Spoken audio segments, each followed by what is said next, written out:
আসসালামু আলাইকুম। বেকু ভাইয়ের দর্শকদেরকে আরও একবার শুভেচ্ছা জানিয়ে শুরু করতেছি এই মুহূর্তে ছোট্ট একটা সাক্ষাৎকার করব। বেকু ভাই সবসময় তার কাজের পরিচয়, পরিচিতি এবং পরিকল্পনা সম্পর্কে আপনাদেরকে বারবার জানানোর চেষ্টা করে। তারই ধারাবাহিকতায় আপনাদেরকে আমাদের আজকে কাটার মাস্টারের সাথে পরিচয় করা দিই। বাসেন আমাদের কাটার ভাই।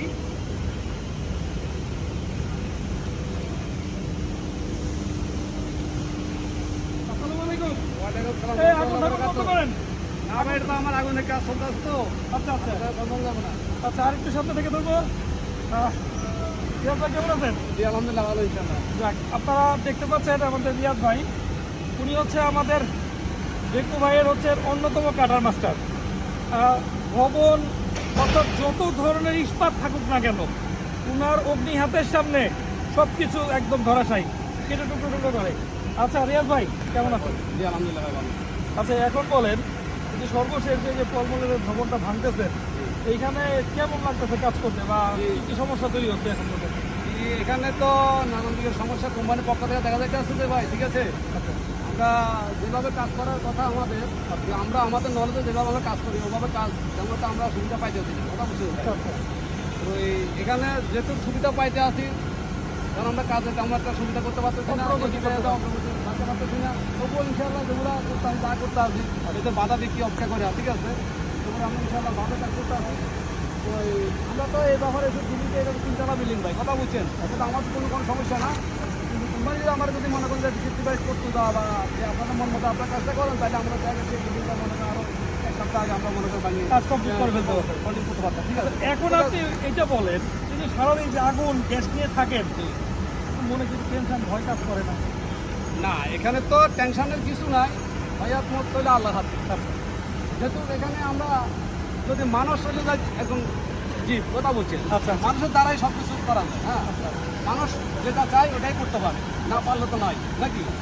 তো আমরা এই ব্যাপারে আমরা 100% আশাবাদী যে আমাদের যেটা আমরা আমাদের মনে করেন ব্যক্তিগত সেফটি নিয়ে কাজকর্ম করতে আসি, যে আমরা ইনশাল্লাহ মনে করি যে এসব কাজ আমাদের জন্য কোনো ব্যাপার না, আচ্ছা কথাই ঠিক আছে। তো এখানে আমাদের মনে বেকুর সামনে যে বেকু চলা অবস্থায় হয়তো এখান থেকে একটু মনে করেন আমরা একটু সাইডে বা দূরে থাকা লাগে, এই এটাতে মানুষই চলা যায়, তাহলে মনে বেকু দিয়ে কাজ করা এখানে কোনো মনে করেন ঝামেলা হয় না, ঠিক আছে। তাই এখানে মনে করেন দেখা গেছে মাঝে মধ্যে চ্যানেল করে, রড করে, বিভিন্ন মাল করে, মালের কারণে মনে বেকু দিয়ে তাই না বিল্ডিংয়ের মনে করে কাজ করাতে পারতেছে না বা চেক করতে পারতেছে না, ওইটা যতদূরভাবে কাহিন করার জন্য মনে আমরা এখানে মনে প্রস্তুত থাকি, ঠিক আছে। এখন এইটা বলে এই যে এত মোটা মোটা লোহা কাটতেছেন, এমন কি কোনো হয় যে লোহা কাটতে যা কোনো বড় ধরনের রিস্কি পজিশনে পড়ছে, তখন সে রেস্কিউ করার জন্য আলাদা প্ল্যান পরিকল্পনা করতে হয়েছে? না, এখানে যেহেতু আমরা এখানে একটা ট্রেনিং প্রাপ্ত লোক, যে আমরা মনে করেন এই কাজ শেখার পর আমরা একটা ট্রেনিংয়ের পরে যাই, দেখা গেছে আমাদেরকে এখানে একটা মনে করেন ওই যে সায়েন্স যেটা বলে আমরা একটা কাটিং মাস্টার ওইভাবে একটা কাজ দেওয়া হয়েছে। আপনি আপনার এই প্রফেশনাল ট্রেনিং পুরো কমপ্লিট করে সব শিখে বুঝে আসছেন? হ্যাঁ, যে ইনশাল্লাহ আমি যেখানে যেটা দিয়ে কাজ করতে আছি আমার সম্পূর্ণ জিনিসপত্র কোথায় কী আছে না আছে, আমরা এগুলো সব কিছু কোথায় কখন কী করলে কী হবে এটা সব কিছু আমার নলেজ থাকে, ঠিক আছে। এবং ততটুকু আমরা মানে ওই টাইমে মানে আমরা এই কাজটা অফ করে দিই, অফ করে দিয়ে আমরা ওটা সমাধান করে নিই, আবার আমরা কাজ আরম্ভ করি। জি জি জি, আমি পুরো ব্যাপারটা বুঝতে পারছি। রিয়াজ ভাই, অনেক ভালো লাগলো আপনার সাথে কথা বলে। রোদের মাঝখানে আপনাকে বিরক্ত করলাম তাদের মাঝখানে। আপনাকে এই মুহূর্তে অনেকগুলা দর্শক দেখতেছে, এবং আমাদের দর্শকরা এখানে উদ্যোক্তা ভাইরা আছে, ইঞ্জিনিয়ার ভাইরা আছে, এবং বড় বড় ফ্যাক্টরির মালিক ভাইরা এবং উন্নত কর্মকর্তারা আছে, তাদের উদ্দেশ্যে কিছু একটা বলেন। এটাই যেটুকু আমাদের এখানে যখন আমরা আসছেন বা আপনি কাজ করেন, আমরা কাজ করতে আছি, আমাদের একটা কোম্পানি যে আপনি, ঠিক আছে।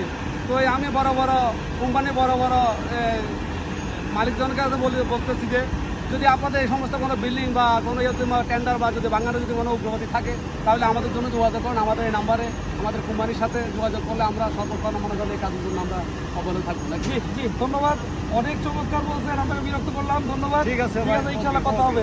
তো এই পর্যন্তই আমাদের দেখলেন, পরবর্তীতে নতুন ভিডিও নিয়ে হাজির হব। আসসালামু আলাইকুম।